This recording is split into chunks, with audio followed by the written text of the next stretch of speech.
Дүйнөдөгү эң бай адамдар тууралуу билгиңиз келеби?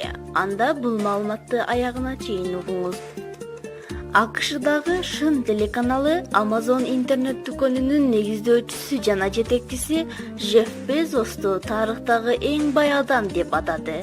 Bloomberg агенттигинин рейтингине ылайык, анын байлыгы 2018 жылдын 9 январына карата 105 миллиард долларды түзгөн. Анын байлыгынын өсүшүнө жаңы жылдын алгачкы күндөрүндө Amazon'дун акцияларынын баалары 6,62% өскөнү себеп болгон. Аталган телеканалдын маалыматында 1999 жылы Microsoft компаниясынын негиздөөчүсү Билл Гейтстин байлыгы 100 миллиард доллардан бир аз ашкан. Муну менен ал тарыхтагы эң бай адам аталып келген.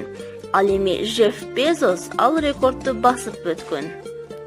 Азыркы тапта Билл Гейтстин байлыгы 93 миллиард долларды түзөт. Ал эми дүйнөдөгү эң бай адамдардын 3-чү сабында Уоррен Баффет турат. Анын байлыгы 87 миллиард долларга бааланууда. Кызыктуу маалыматтардын баары Жылдыз ТV каналында болмокчу. Андыктан каналга жазылганды унутпаңыз.